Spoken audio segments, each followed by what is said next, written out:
So last class లో already మనం determination of prices, demand and supply ఎక్కడైతే meet అవుతాయో అది మనకి market clearing price and equilibrium price and equilibrium quantity అని చెప్పుకున్నాం. సో ఆ ఈక్విలిబ్రియం లో చేంజ్ ఏ ఏ కేసెస్ లో రావచ్చు అండ్ ప్రైస్ అండ్ క్వాంటిటీ ఏ విధంగా ఎఫెక్ట్ అవుతాయి అనేది మనం ఇవాళ డిస్కషన్ లో చూస్తాం కదా.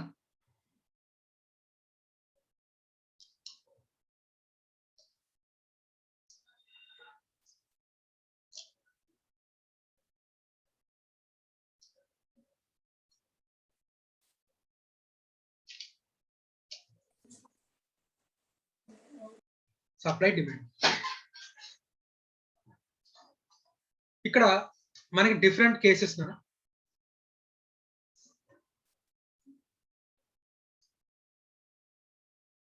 First case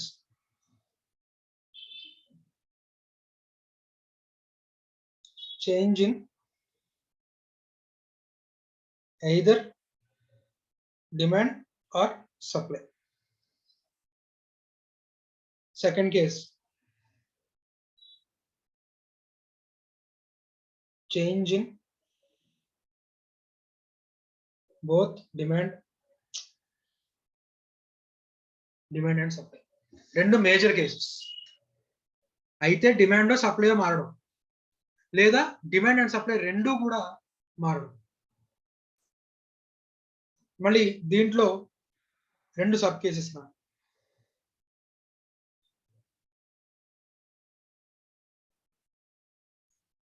A B. Change in demand అంటే ఓన్లీ డిమాండే మారుతుంది, సప్లై కాన్స్టెంట్ గా ఉంటుంది. లేదు demand constant, so demand change in demand supply constant లేదా change in supply demand constant. దాంట్లో మళ్ళీ మనకి టూ కేసెస్.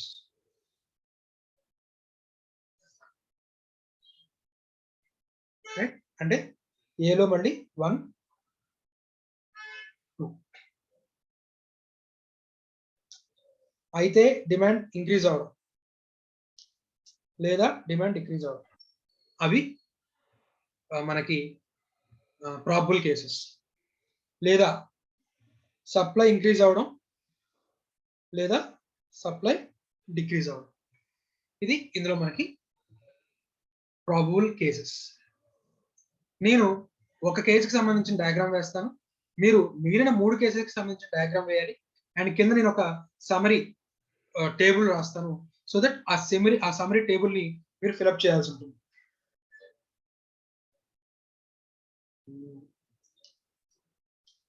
కాసేపు ఇది సెకండ్ కేసు తీసేద్దామా, సమరీ టేబుల్ రాసి.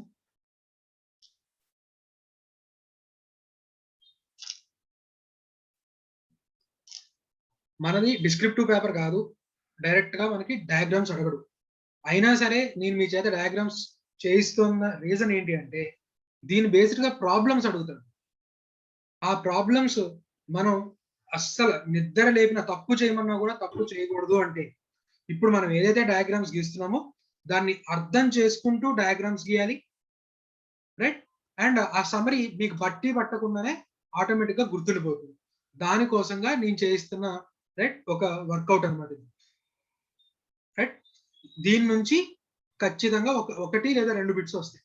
సో ఆ వచ్చే 2 బిట్స్ మనం ఎట్టి పరిస్థితుల్లో తప్పు చేయకూడదు, వాడు ఎన్ని రకాలుగా ట్విస్ట్ చేసినా తప్పు చేయకూడదు అనే ఉద్దేశంతో రైట్ నేను ఇంత లెందీగా, ఇది జనరల్ గా 10 minutes లో అయిపోయే టాపిక్ నా, కానీ అందులోనే 90% స్టూడెంట్స్ దాని నుంచి వచ్చే బిట్ తప్పే చేస్తారు. Right, so over a period అది నేను గమనించాను కాబట్టి నేను మీ చేత ఇది వర్కౌట్ చేయించడం. రైట్,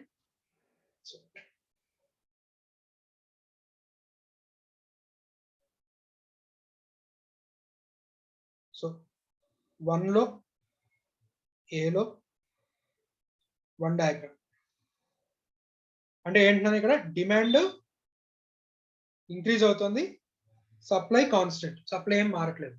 సో దానికి సంబంధించిన డయాగ్రామ్. ఫస్ట్ స్టెప్ డిమాండ్ గీసేసుకోండి. తర్వాత సప్లై గీసేసుకోండి, ఈక్విలిబ్రియం ప్రైస్ గీసేసుకోండి, ఈక్విలిబ్రియం క్వాంటిటీ తీసుకోండి. ఇప్పుడు ఏం చేయాలో దానికి సంబంధించిన నెక్స్ట్ స్టెప్ వేయండి. సో ప్రతి దాంట్లో కూడా డయాగ్రామ్ కామన్ గా మీరు చేయాల్సింది ఏంటంటే ఎక్స్ యాక్సిస్ వై యాక్సిస్ తీసుకోండి, డిమాండ్ లైన్ గీసేయండి, సప్లై లైన్ గీసేయండి, ఈక్విలిబ్రియం ప్రైస్ ఐడెంటిఫై చేయండి, ఈక్విలిబ్రియం క్వాంటిటీ ఐడెంటిఫై చేయండి. ఇప్పుడు డిమాండ్ పెరిగింది అంటున్నాం. డిమాండ్ పెరిగింది అంటే డిమాండ్ కి రైట్ సైడ్ గీయాలన్నా లైన్ లెఫ్ట్ సైడ్ గీ rightward shift, sir. Right side, sir. Right side. Very good. ఇప్పుడు new equilibrium price and new equilibrium quantity identify చేయండి. సో క్వాంటిటీ ఏమైంది నాన్న? Increase in అయింది సార్. ప్రైస్ ఏమైంది నాన్న? increase in అయింది. రైట్. సో సమరీ కనుక చూసినట్లయితే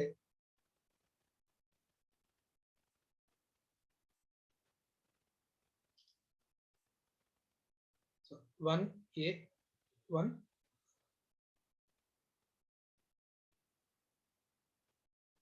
change in demand, supply constant. ఇందులో మళ్ళీ 2 కేసెస్. Okay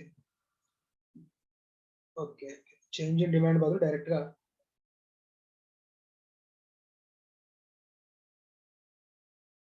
demand increase. క్వాంటిటీ ఏమైంది, ప్రైస్ ఏమైంది. సో 1A1 లో సప్లై కాన్స్టెంట్, డిమాండ్ పెరిగింది. క్వాంటిటీ ఏమైంది నాన్న? ఇంక్రీజ్ అయింది సార్. ప్రైస్ ఏమైంది నాన్న? Increase. ఇంక్రీజ్ అయింది సార్. increase in 1A2 అలాగే 1B1 1B2 ఈ 3 కేసెస్ డయాగ్రామ్స్ వేసి సమరీ ఫుల్ సమరీ రాయండి అన్న. సమరీ కావలిస్తే పక్క పేజ్ లోనో లేకపోతే వేరే పేజ్ లోనో రాసుకోండి, లేదా స్టార్టింగ్ సమరీ రాసేయండి. స్టార్టింగ్ సమరీ టేబుల్ పెట్టండి. సమరీ కింద వర్కింగ్ నోట్స్ లాగా మనం ఈ డయాగ్రామ్స్ వేసి ఆ సమరీని ఫిల్ చేద్దాం. ఫస్ట్ సమరీ, ఆ తర్వాత డయాగ్రామ్స్. ఆ డయాగ్రామ్స్ బేస్డ్ గా మనం ఇక్కడ సమరీని ఫిల్ చేసుకుంటూ కమన్ స్టార్ట్ చేయండి. 5 minutes టైం ఇస్తున్నాను, 3 డయాగ్రామ్స్ కంప్లీట్ చేయండి.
సమిత,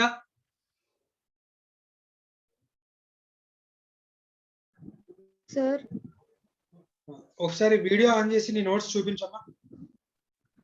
సార్ ఒక్క 2 minutes sir, last diagram draw చేస్తున్నాను. ఇప్పటిదాకా పోయిన 2 కేసెస్ చూపించండి.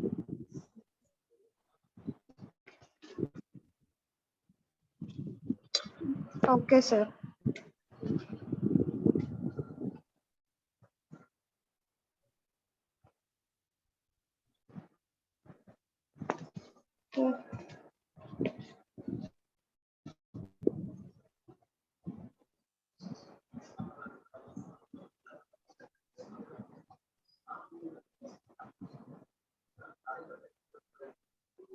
ఓకే అండి, వీడియో క్లోజ్ చేసి నాకు సమరీ చెప్పు. సో 1A2 లో ఏమైంది? డిమాండ్ ఏమైంది నాన్న?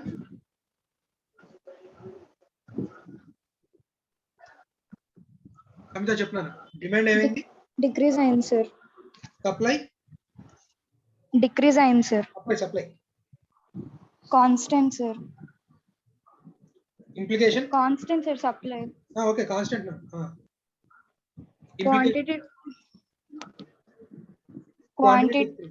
Quantity decrease sir. Price decrease.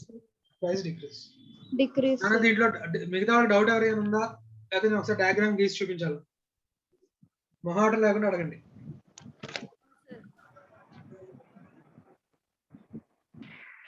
No sir.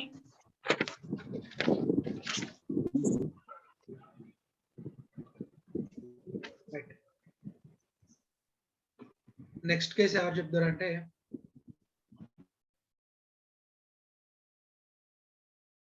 Lakshmipriya.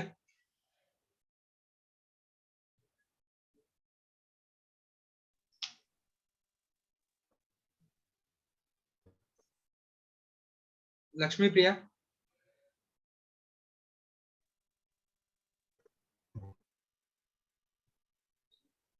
అమ్మ వినపడట్లా, కొంచెం గట్టిగా.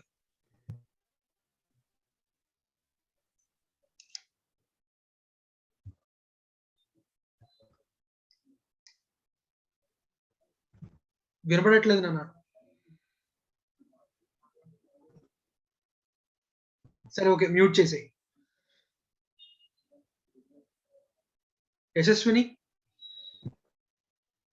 సార్ 1B1 లో డిమాండ్ పెరిగిందా తగ్గిందా? సార్ 1B1 ఈ కేసు నా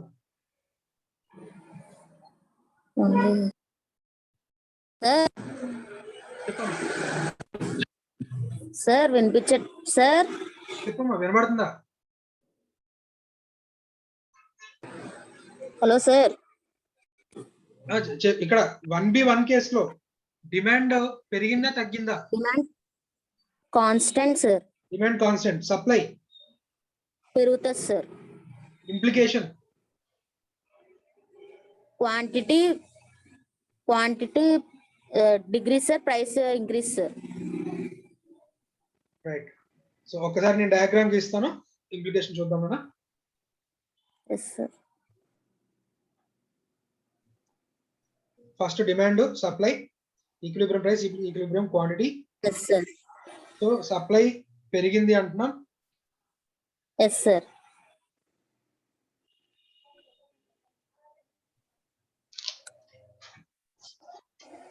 నువ్వేం చెప్పావు నాన్న? సో క్వాంటిటీ ఏమైంది? క్వాంటిటీ పెరిగింది sir. Sorry sir. Quantity increase sir. Price decrease sir. Quantity ఏమైంది నాన్న? Increase sir. ప్రైస్ ఏమైంది? Decrease sir. డిక్రీజ్. నువ్వు సప్లై ఇంక్రీజ్ అంటే లెఫ్ట్ వర్డ్ షిఫ్ట్ చేసావా? ఎస్ సార్, మర్చిపోయాను సార్. ఇంక్రీజ్ అంటే రైట్ వర్డ్ షిఫ్ట్, డిక్రీజ్ అంటే left word shift. Okay sir. Okay sir. Aditya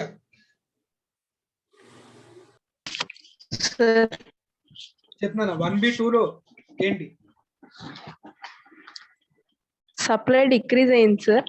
demand constant గా ఉంటే క్వాంటిటీ డిక్రీజ్ అవుతుంది సార్. ప్రైస్ ఇంక్రీజ్ అవుతుంది సార్. ప్రైస్ ఇంక్రీజ్ అవుతుంది. ఓకే. ఒకవేళ మీకు సమరీ గుర్తు లేకపోయినా, సమరీ బట్టి పట్టమని నేను చెప్పట్లేదు, ఒకవేళ సమరీ గుర్తు లేకపోయినా ఎగ్జామ్ లో అడిగిన ప్రాబ్లం ప్రకారం మీకు ఈ డయాగ్రామ్ గీసుకోవడం వస్తే ఆటోమేటిక్ గా ఆన్సర్ కరెక్ట్ చేస్తుంది. రైట్. డయాగ్రామ్ గీసుకోవడం రాకపోతే మాత్రం ఖచ్చితంగా మీకు బిట్ పోతుంది. రైట్. అందుకోసం మీకు ఇది అలవాటు చేస్తున్నాను, ఎందుకంటే ఖచ్చితమైన బిట్ కాబట్టి, ఖచ్చితంగా అడిగే బిట్ కాబట్టి మీకు చేస్తున్నా. ఓకే. సో ఫస్ట్ కి సంబంధించి అన్ని కేసెస్ అయిపోయాయి.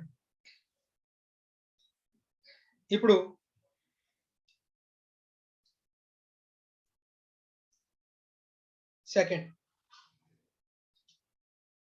సెకండ్ లో కూడా మళ్ళీ బ్రాడ్ గా,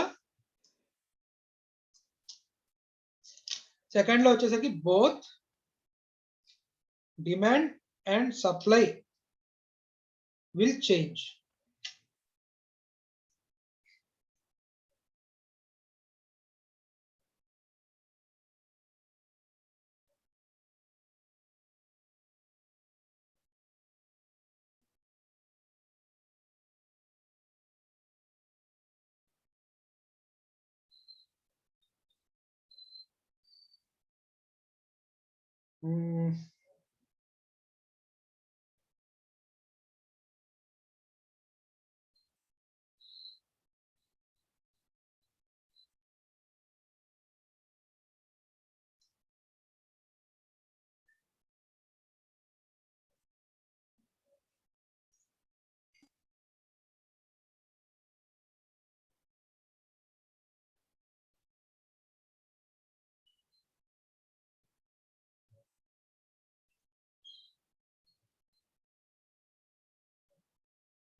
మనకి దీని యాక్చువల్గా సైమల్టేనియస్ చేంజెస్ అన్నాడు కదా, మనం ఇక్కడ both demand and supply will change అంటున్నాం. సో సేమ్ రెండు ఒకే డైరెక్షన్ లో మూవ్ అయితే ఆపోజిట్ డైరెక్షన్ లో నెంబర్ ఆఫ్ కేసెస్ వస్తాయి కదా, మనం ఒక 2 కేసెస్ మాత్రం చూద్దాము.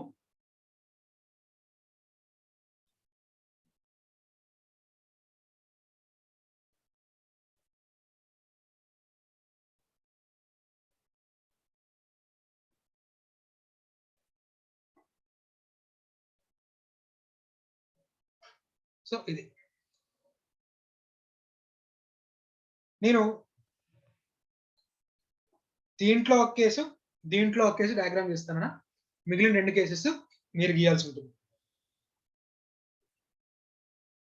So both same direction. First equilibrium price, equilibrium quantity identify చేసుకోవాలి. ఇక్కడ డిమాండ్ అండ్ సప్లై రెండు కూడా ఏమైనా Increase అయ్యింది. Increase అయింది సార్.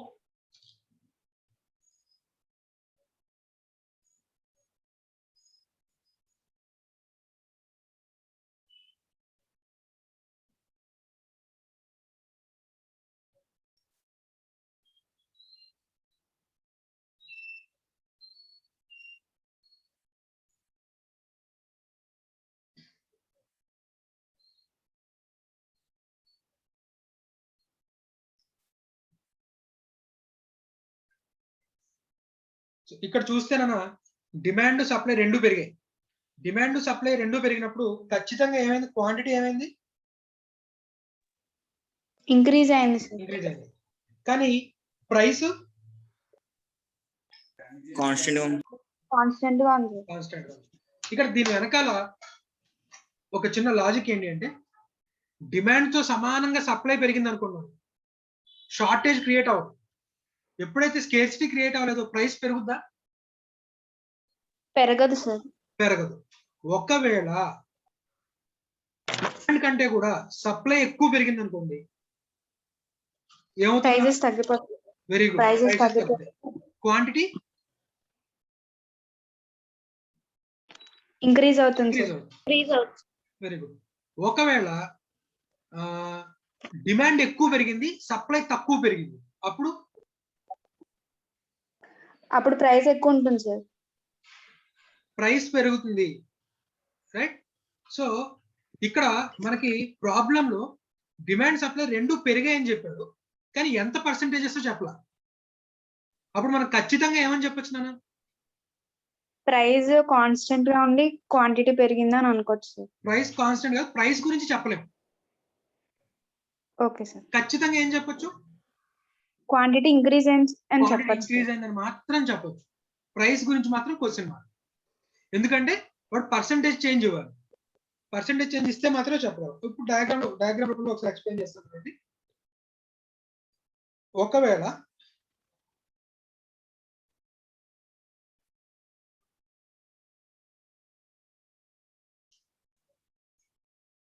డిమాండ్ ఎక్కువ పెరిగింది,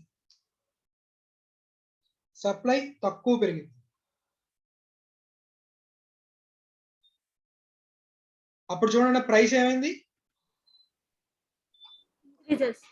ఇంక్రీజ్ అయింది సార్. ఇంక్రీజ్ అయింది. ఒకవేళ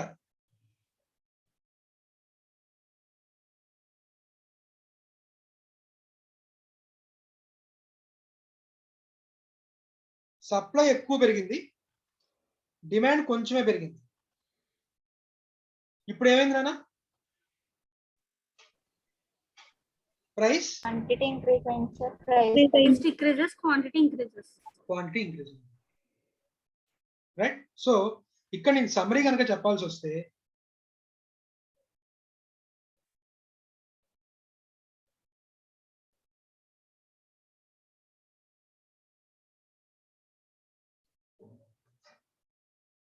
సెకండ్ కేసుకి సమ్మరీ.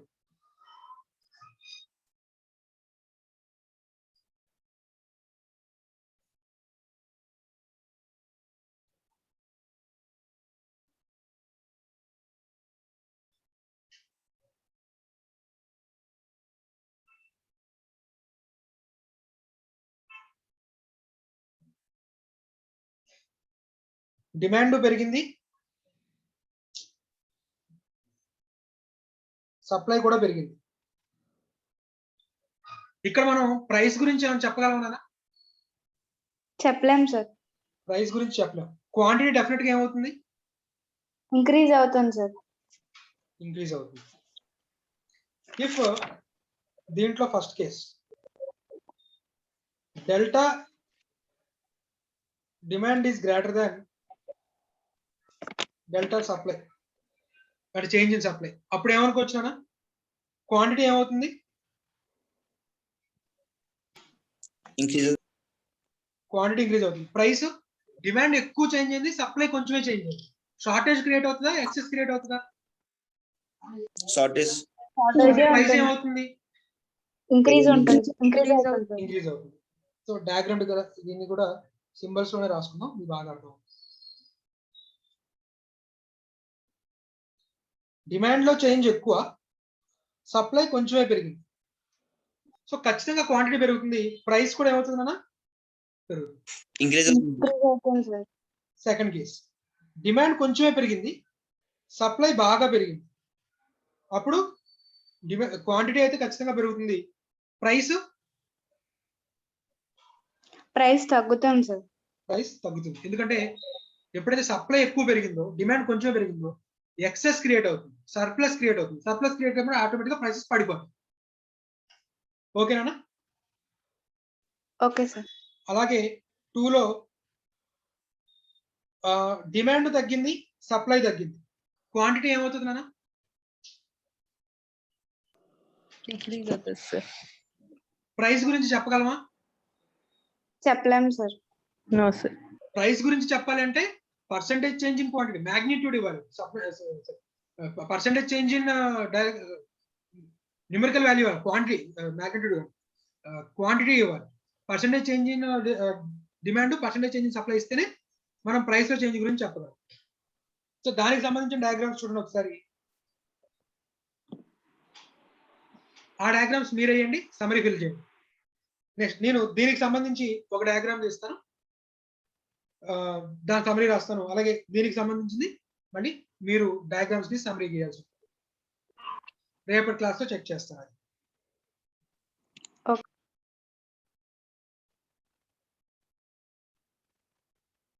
డిమాండ్ పెరిగింది, సప్లై తగ్గింది.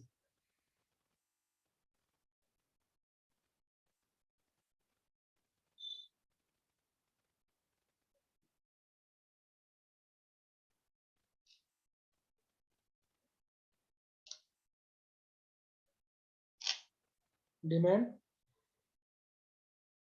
పెరిగింది, సప్లై తగ్గింది.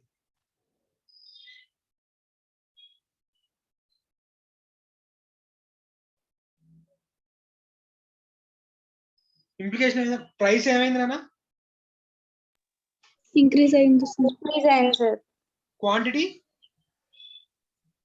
చేంజ్ అవ్వలేదు సార్. చేంజ్ అవ్వలేదు. కాన్స్టెంట్. సో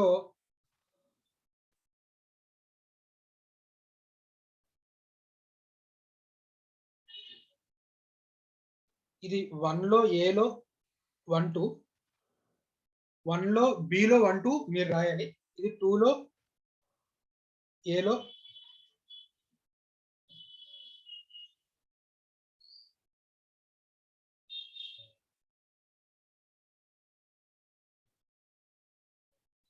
సో 2 లో ఏ డిమాండ్ పెరిగింది, సప్లై తగ్గింది. సో డిమాండ్ పెరిగి సప్లై తగ్గినప్పుడు మనం ఖచ్చితంగా దేని గురించి చెప్పగలం నాన్న? ప్రైస్ గురించి చెప్పగలం. ప్రైస్. సో మనకి ఫస్ట్ కేసులో డిమాండ్ కి ప్రైస్ కి ఏమో డైరెక్ట్ రిలేషన్షిప్. డిమాండ్ పెరిగితే ప్రైస్ పెరుగుతుంది, డిమాండ్ తగ్గితే అంటే సారీ డిమాండ్ కి క్వాంటిటీకి, డిమాండ్ పెరిగింది కాబట్టి క్వాంటిటీ ఖచ్చితంగా పెరుగుతుంది. ప్రైస్ గురించి అయితే చెప్పలేదు, పర్సెంటేజెస్ ఇస్తే తప్ప. సెకండ్ కేసులో మనకి సప్లై తగ్గింది కాబట్టి మనం ఖచ్చితంగా ప్రైస్ గురించి చెప్పకూడదు. ఏమని చెప్పొచ్చు అన్న ప్రైస్ ఏమైంది? ఇంక్రీజ్ అవుతుంది సార్. సప్లై సారీ సప్లై తగ్గింది కాబట్టి కరెక్ట్. షార్టేజ్ క్రియేట్ అయింది కాబట్టి ప్రైస్ పెరుగుతుంది. ప్రైస్ ఇన్వర్స్ రిలేషన్షిప్ అక్కడ డిమాండ్ పెరిగింది కాబట్టి ప్రైస్ అయితే పెరుగుతుంది. డిమాండ్ పెరిగింది కాబట్టి సప్లై పెరుగుతుంది. సప్లై కాదు, క్వాంటిటీ పెరుగుతుంది. డిమాండ్ తగ్గితే క్వాంటిటీ తగ్గుతుంది. సిమిలర్లీ ఇక్కడ సప్లై తగ్గితే ప్రైస్ పెరుగుతుంది, రైట్? సప్లై పెరిగితే ప్రైస్ తగ్గుతుంది, రైట్? మనం ప్రైస్ గురించి అయితే చెప్పలేం కానీ క్వాంటిటీ గురించి చెప్పలేం, ఆపోజిట్ డైరెక్షన్స్, రైట్? ఒకవేళ క్వాంటిటీ గురించి క్వశ్చన్ మార్క్, క్వాంటిటీ వాటి పర్సంటేజ్ ఇస్తే మాత్రమే చెప్పగలం. అంటే ఇక్కడ మనం ఒకవేళ చెప్పాలి అనుకుంటే డిమాండ్ +5% పెరిగింది అనుకుందాం, సప్లై ఏమో -5%. అంటే ఇర్రెస్పెక్టివ్ ఆఫ్ సైన్స్ డిమాండ్ ఎంత పెరిగిందో సప్లై అంతే పర్సెంటేజ్ తగ్గింది అనుకోండి, క్వాంటిటీలో చేంజ్ గురించి మనం చెప్పలేము. డిమాండ్ 5% పెరిగింది, సప్లై 5% తగ్గింది, అప్పుడు క్వాంటిటీ ఏమీ మారదు, ప్రైస్ మాత్రం పెరుగుతుంది. ఒకవేళ డిమాండ్లో చేంజ్ ఎక్కువ, సప్లైలో చేంజ్ తక్కువ, డిమాండ్లో చేంజ్ తక్కువ, సప్లైలో చేంజ్ ఎక్కువ. చూద్దాం డయాగ్రామ్స్.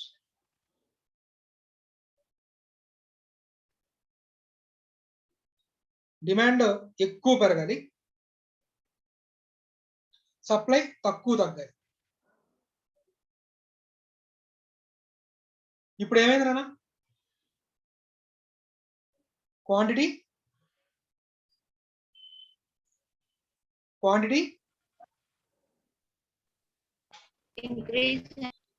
Price Increase. ఇంక్రీజ్ అయింది సార్. సో నార్మల్ అయితే క్వాంటిటీ గురించి చెప్పలేము. క్వాంటిటీ గురించి చెప్పాలి అంటే కనుక మనకి పర్సంటేజ్ చేంజ్ ఇవ్వాలి.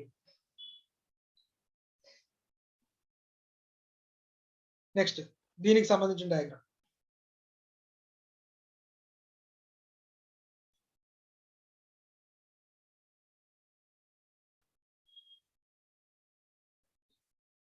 Equilibrium price, equilibrium quantity.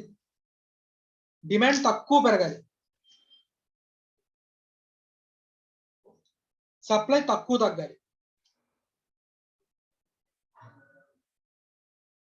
Quantity ఏమైంది?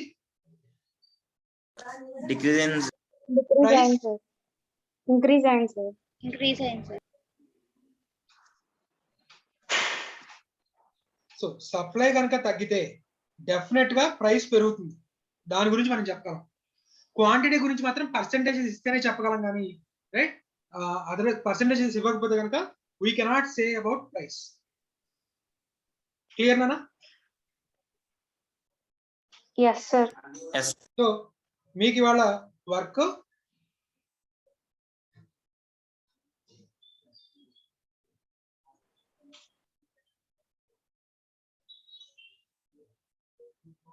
ఆ డయాగ్రామ్స్ గీయడం అండ్ సమరీ కంప్లీట్ చేయడం. క్లియర్ నానా? Yes sir. డౌట్స్ ఏమైనా ఉంటే అడగండి, లేకపోతే మీటింగ్ ఎండ్ చేస్తాం.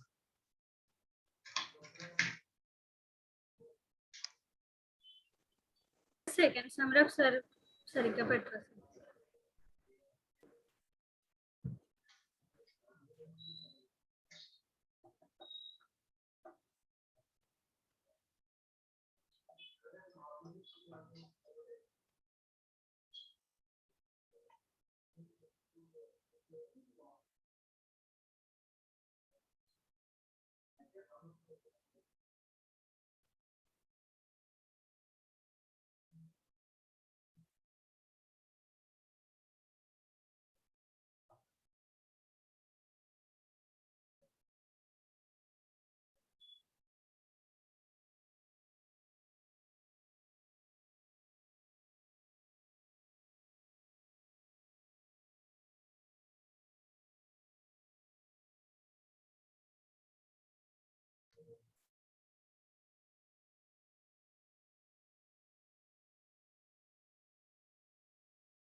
మన మీటింగ్ ఎండ్ చేయొచ్చా? Yes, sir. Sure.